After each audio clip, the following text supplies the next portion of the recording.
Hi, I'm Eric, and I'm at Frog Valley Tropical Fruit Farm. This is my last video I'm going to make from this spot. It's been the longest place I've ever lived, and I planted everything here pretty much, except for the big palms and the big oak trees, and basically the self-seeded orchard floor, or the cover crop that grows between everything, connects everything. Pretty amazing spot. Got well over 300 mango trees, more than 270 grafted trees. Got rose bushes that pretty much bloom year round without thorns like this one. And they're heavily scented. It's got moringa, it's got calocasia, it's got alocasia, it's got lemongrass, it's got African peach, it's got a lot of stuff. Turmeric, lots of ginger, lots of heliconia. It looks just like most of Costa Rica, where people live. Except it doesn't have the hills. Except, I guess, if you live around the dump. The landfills or the hills in South Florida. It's got lots of aroids, little orchids, and stuff I've planted over the years. It wasn't all planted in a day. You don't have to water anything. It grows on its own. It's a pretty amazing spot, to be honest with you, considering when I moved to Florida, they told me this couldn't be done. There's no nutrients in the soil in Florida. It's sand. I just can't deal with people that think like that, or don't think and say stuff like that, I guess is what it is. The nutrients is all the plants we planted. They put the nutrients, they put the carbon in the soil, the living carbon in the soil, which are the nutrients.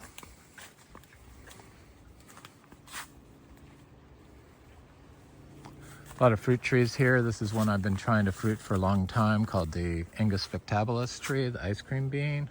We have 5 different types of ice cream beans here. I think 2 of them are fruiting right now. Lots of star fruit trees that bloom all year. This has had a lot of,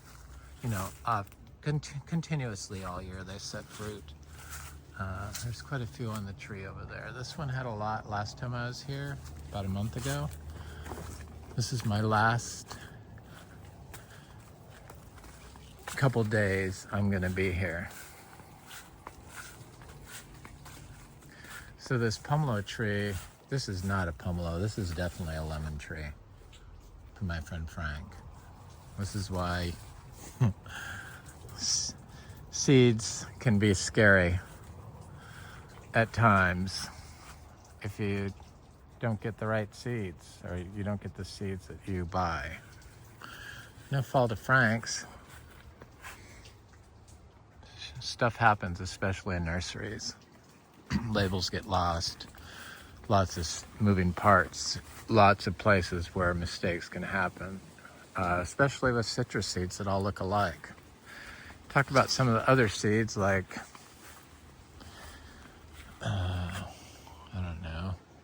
the Garcinia latissima that has giant seeds. Those are easier to identify.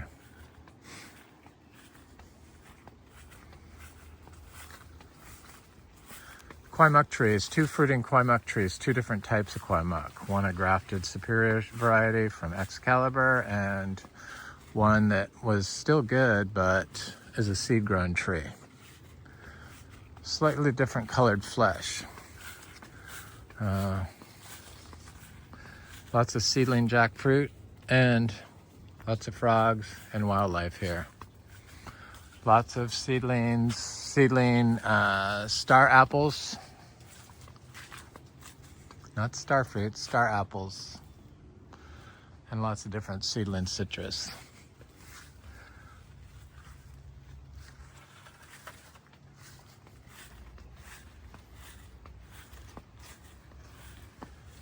Kind of sad that this looks like it could be a a pomelo tree with the size of the leaf. But I think it's a blood orange. It's a achachiro, of course, that's why we started this farm.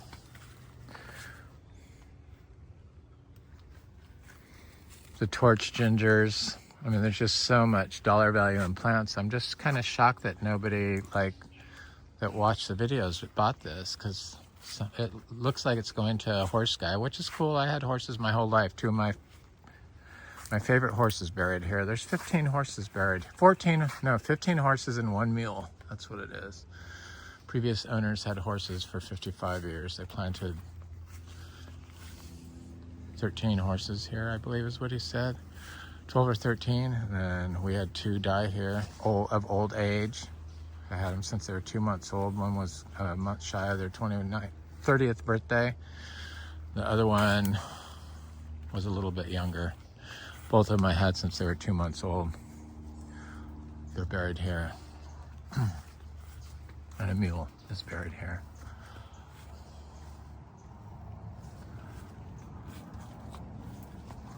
$500 banana trees.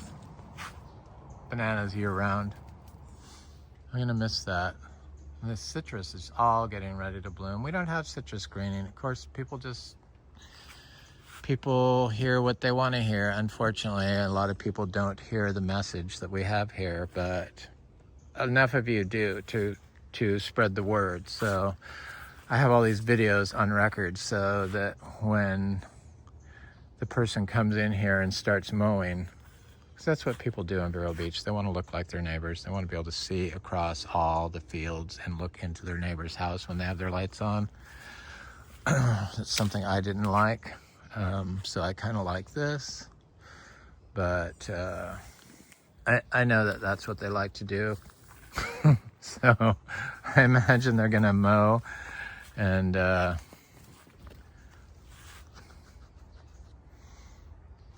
run off a lot of the animal life here. There's fruit and cacao here, seed-grown fruit and cacao. We go I don't know, several different types of cacao, but I have fruit on them right now. Trinitoro and yellow-ribbed.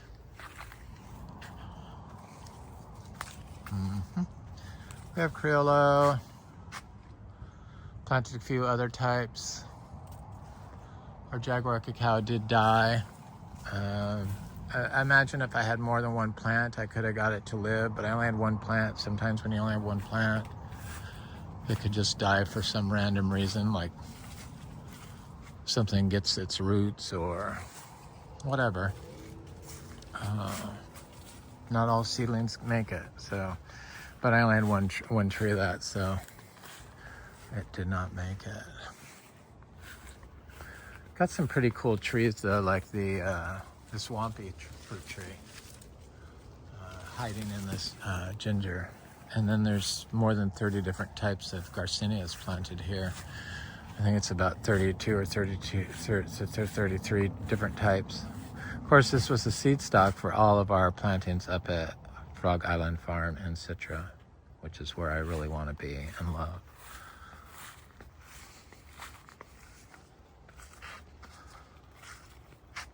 We lived here for work, so my partner worked for Northrop Grumman, and this was the furthest we could be where he could drive to work. We had a house along the US 1 on the water, so they'd stay there during the week and come back here on the weekends. So that's the only reason why we're here is for work. And so it's just not my choice. I do like the landscapes. That's why I love Costa Rica, and I could see myself having a place there and plant some durian, but I'm not there yet. I got a lot of stuff going on in my personal life, and I have to get through that first, but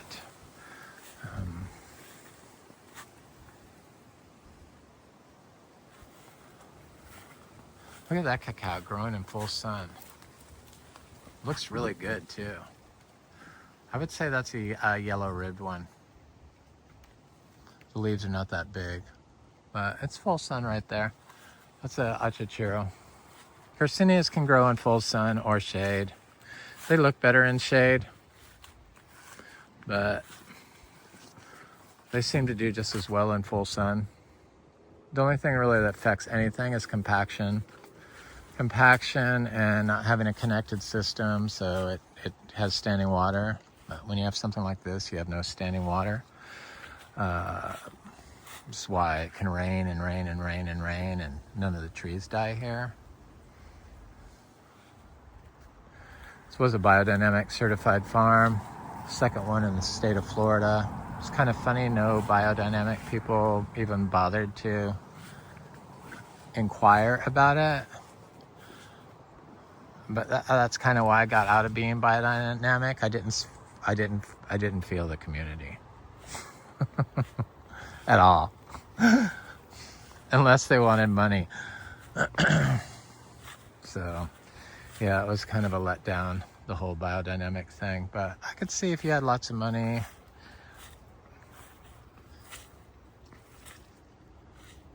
they'd be all over you. But when you're like this and you're like the only biodynamic certified rare tropical fruit in the world, and it's not even noticed by what's supposed to be your community, it didn't endear me to them. I liked the people, they were nice, but I was looking for, I don't know what I was looking for when I became biodynamic. I just assumed it would just open all these doors, and of course it opened some doors. I met my friend Gemma because of biodynamics, and a few other people that are into biodynamic, but it taught me stuff is what it did. So I did take stuff. I became a better grower. I think everyone that poses as regenerative farmer needs to qualify for biodynamic farming, because that way you go through the whole, because you have to become organic certified. You have to be able to be organic certified, and then you have to do the biodynamic stuff on top of that. So it's a whole bunch of stuff that you learn that I can see is missing from all these people that just parrot regenerative farming phrases and really don't understand that there's a whole connected system that traces everything you do or bring onto your farm. And unless you can qualify for biodynamic, you really haven't reached a regenerative level that is a baseline. And so how could you understand regenerative farming if you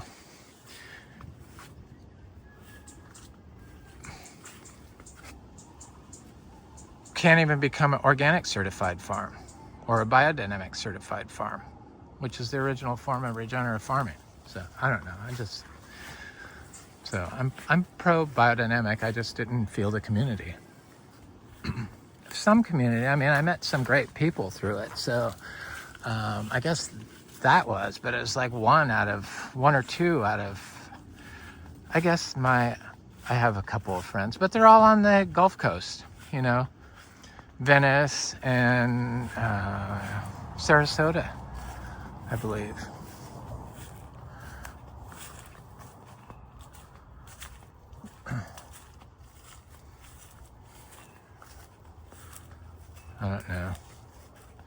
I don't know what it's going to take to fix people, but I know how I would do it, and I'd start by outline plastics, all plastic.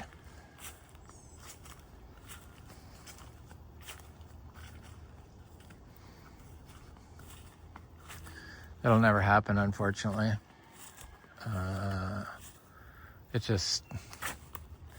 It won't.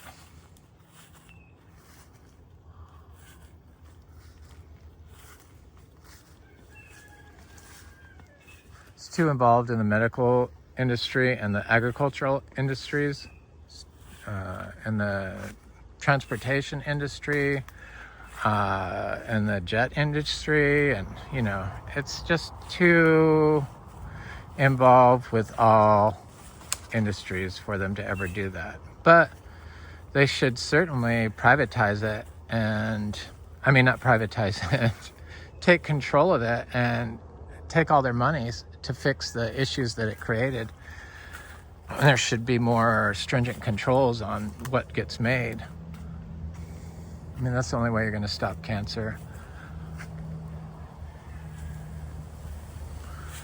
Plastics in the ocean. I see people picking up plastic at the beach. That's good, but there's a little inga tree. But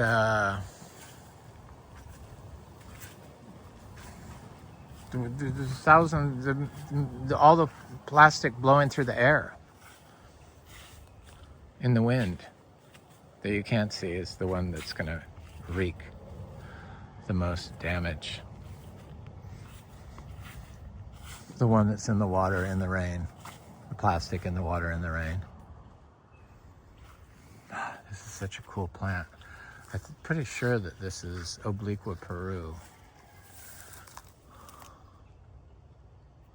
Looks nice. I think I'm going to take a cutting of that. In fact, I know I am. It's too pretty to leave here. I just have to take a cutting of that. I want it. Probably kill it up in Citra, but we'll see. There's a Philodendron mexicanum. That was Monstera Obliqua Peru. Starting to grow up that crepe myrtle tree. Seedling mangoes. These are really good. Dragon fruits, bruni, delicious. I need to pick these because these are like super freaking good.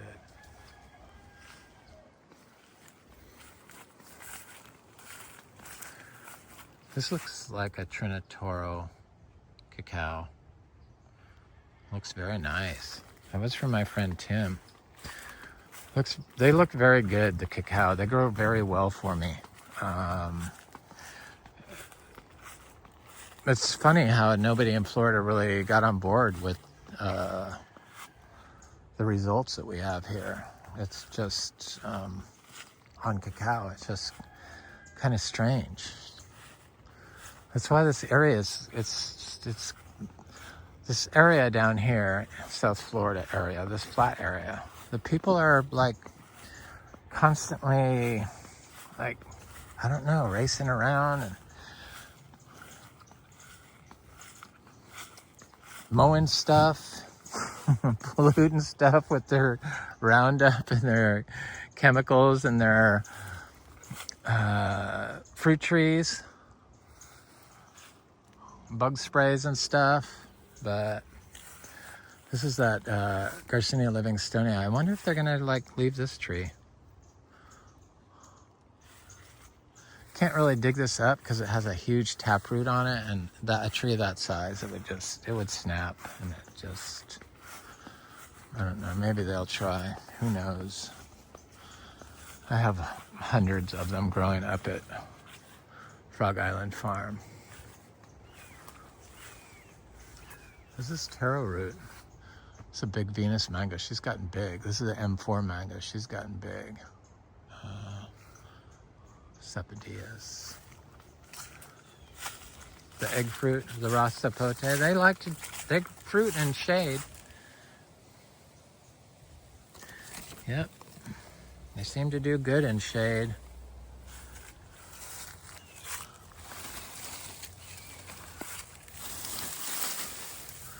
Maybe I'll taste this fruit and decide that it's too good to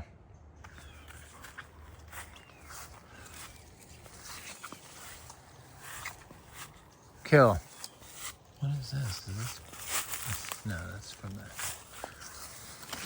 I gotta get this out of the walkway here. I have this herb. It's not really mine anymore. I feel like it's not ours anymore, so... there's this, is that passion fruit? Yes.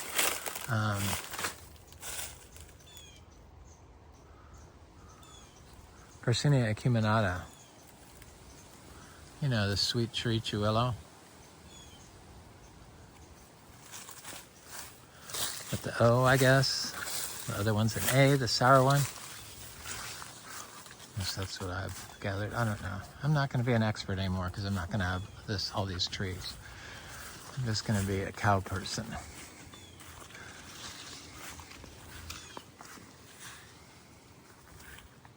Maybe if I set up fruit growing in Costa Rica, I'll get back into it. I just got turned off on the tropical fruit people because it was all about, it's all about just getting it, and none of them know how to grow, that I've noticed. Well, some of you do, of course, but the majority, they just, they have them in pots and they use chemicals, and if you don't do that, and if they talk about somebody else's, if like I talk about using chemicals being bad and plastic being bad, they get mad.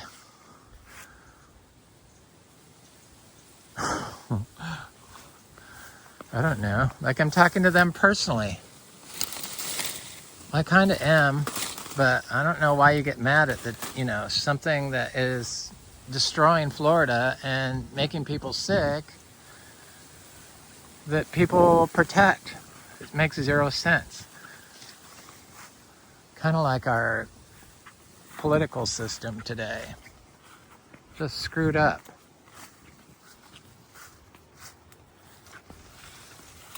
Should have got so much more money for this, but the economy went to hell. Went to hell in like, I don't know, it just was quick and fast.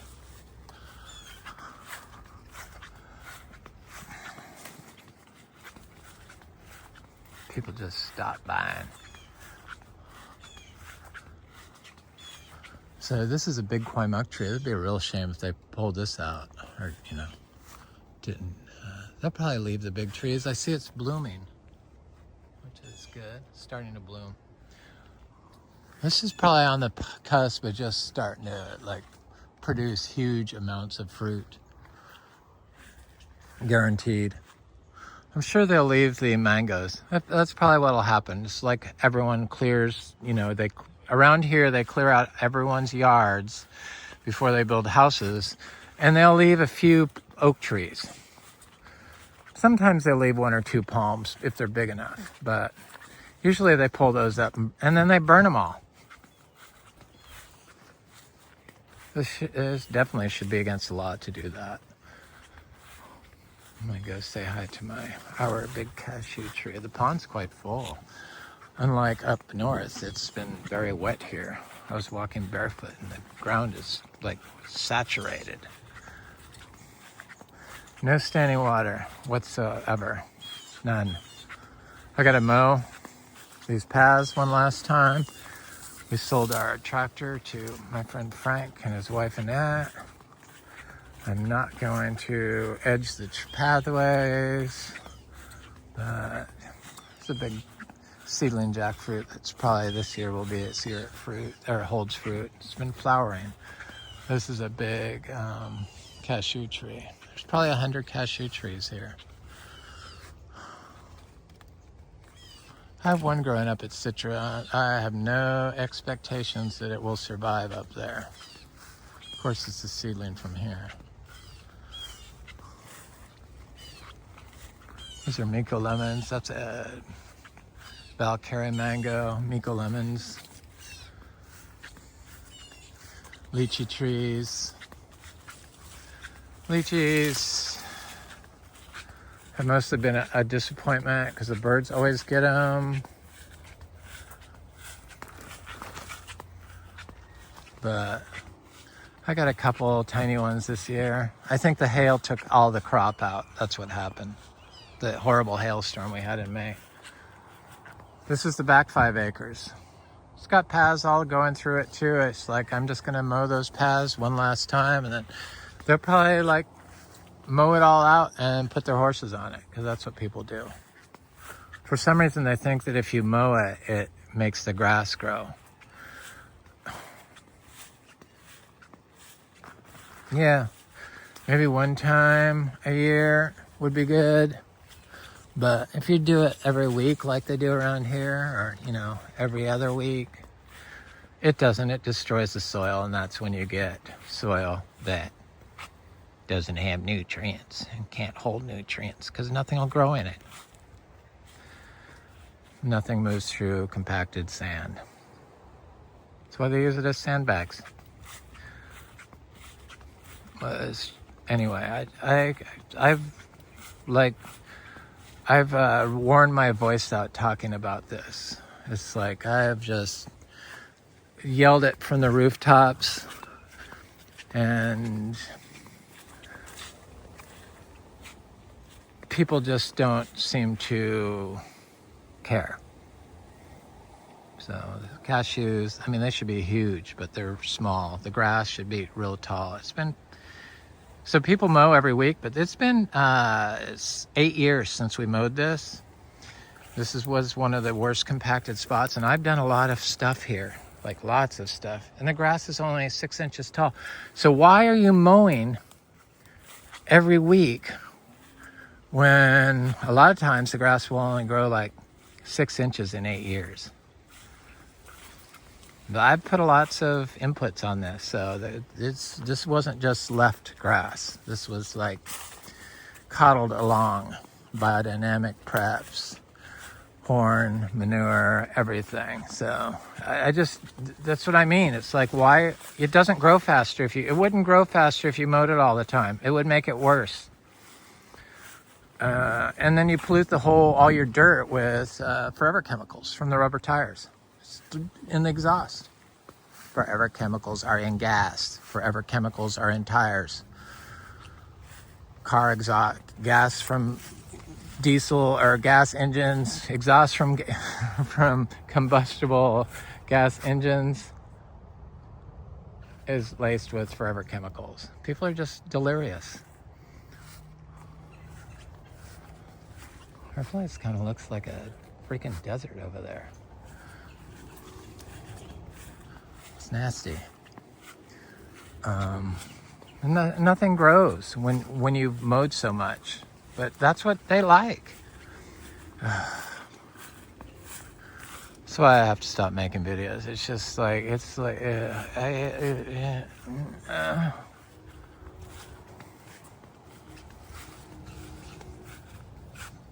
keep hoping and praying that there will be a change coming, and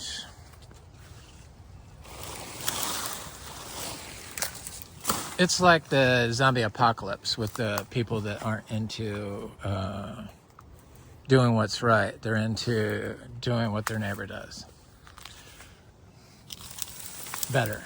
So probably the guy could make a video, YouTube channel on mowing this place and how he took care of it, because they were into grass, by clearing everything and maintaining it.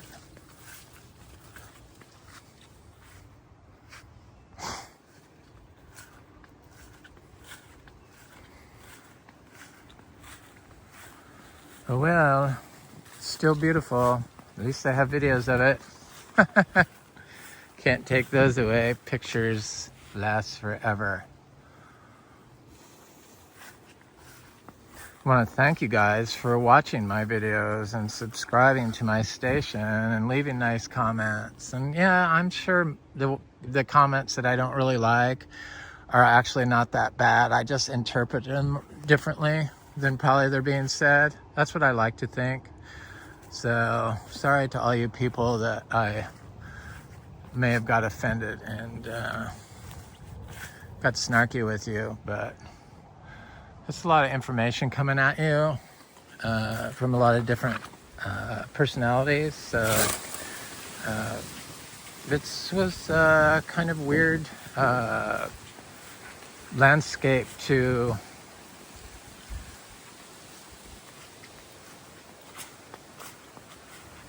traverse, the online YouTube channel.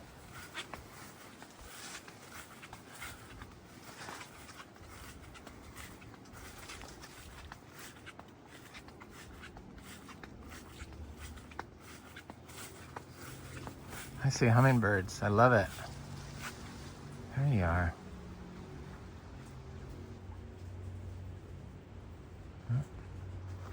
She didn't want it close up, but I saw her. Never used to have hummingbirds. Got like more than one wild bee nest here, beehive.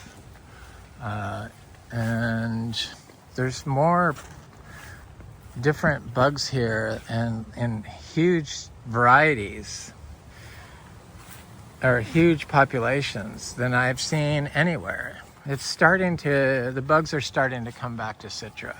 The fungi was the first thing I noticed about Citra, the oak forest floor. When we moved there a year ago, it didn't have any fungi on it because they mowed it all the time and they watered it. And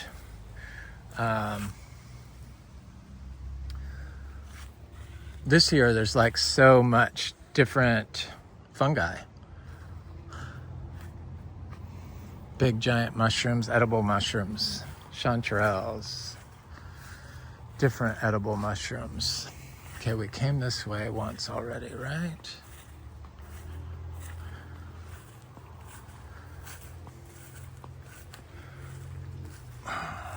Go over by the guanabana tree and then over and out. Frog Valley Tropical Fruit Farm. It's been nice. Been a nice journey to learn how to grow correctly in Florida. Now, how funny that it sold as soon as I walked up to the door in the house we rented in Costa Rica. I got the text. It's like after a year. And it looked just like here when I opened it up, the yard. Mangoes, starfruit, heliconia, ginger, guanabana. There's just a lot more of it here in this yard.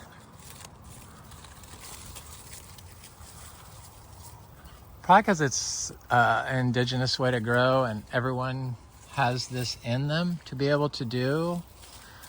They just don't put their hands in the soil enough and plant stuff. They don't get off their ATV, walk around barefoot in their yard. And they don't eat the right types of food, probably. There's a number of reasons.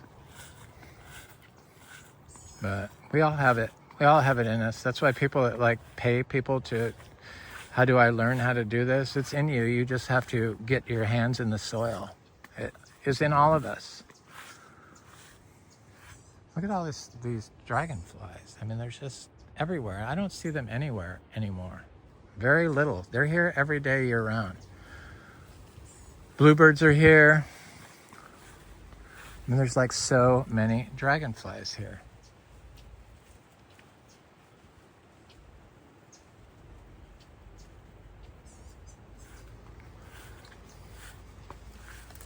And it's early in the morning.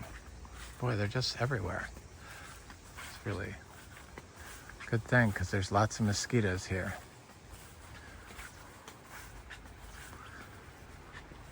There's a lot of people, you know, who knows, they might get people to consult and they'll say, oh, yeah, that's a rack because that banana it needed nutrients. No, that is not the case.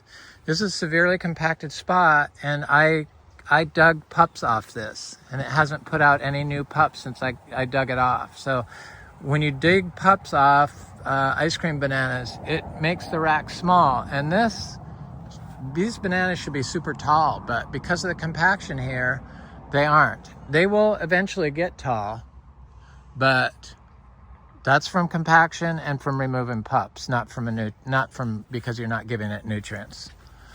It's like,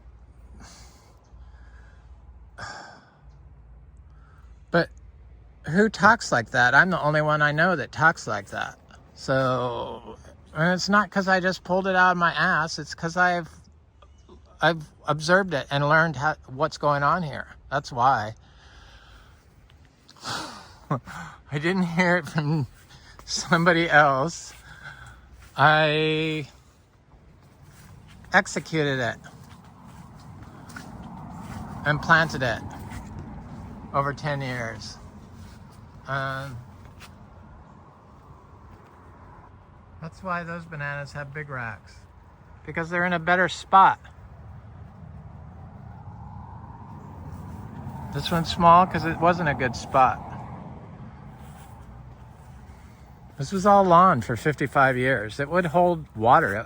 This was like a ditch that when it rained like it rains would be full of water, and you'd have to wade across it. It was like 20 inches deep. And in the lawn was just huge, giant puddles of like 12-inch deep hot water.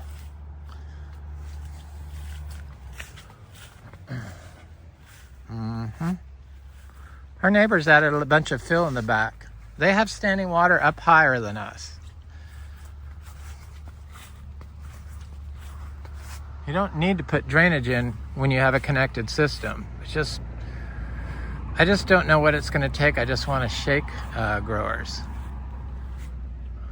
And like, and you got people like Paul who spreads forever chemicals and non-regenerative methods, and people listen to them.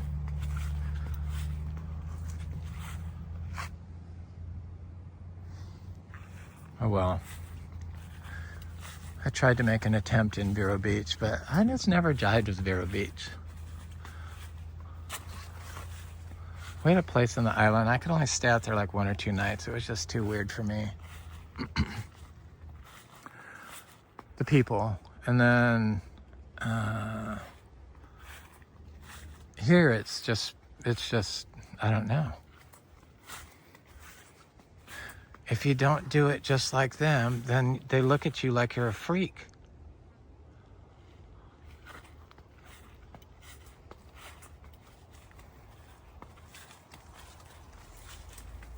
Start spraying your property.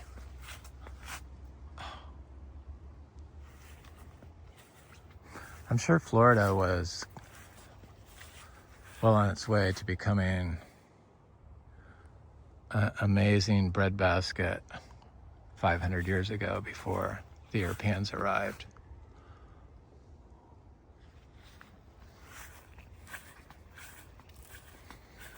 It's a shame we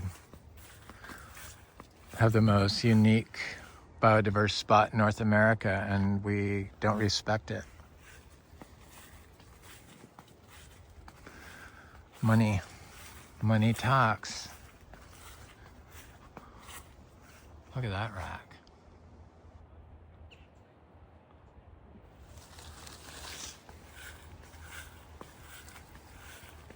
You don't have to even fertilize it. These fell over. There's 2 racks on here. Big would have been big racks, but it fell over. But this is because when you dig out pups like I did, there's a it can fall in where the pup was dug out if the wind's just right or if the weight of the thing is heavy, if it's rained a lot especially. So that's what that's from. But there's so many pups coming up and there's so many bananas here that you can't let stuff like that bother you. I don't cut stuff either. I just leave it unless it's in my way. This jackfruit produced 10 fruit last year. It was so freaking good. That's where all the seeds from jackfruit at our Frog Island farm are that are probably going to freeze soon. But at least I could see how they do. And at what point do they freeze. But there's a lot of little seedlings underneath because the raccoons were getting them and eating them. They got a few. I ate a bunch. Not a bunch, but a few. But yeah, it's all good. It's a happy place for all the creatures here. I love it. I'm gonna miss it. I guess I could fly to Costa Rica and get my fill of Frog Valley Tropical Fruit Farm when I need to. Anyway, I'm Eric. That's my last video at Frog Valley Tropical Fruit Farm.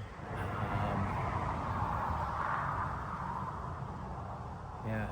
sad, bittersweet. Have an excellent day. Thanks for watching. Please like and subscribe. Leave a message. I always enjoy hearing from you.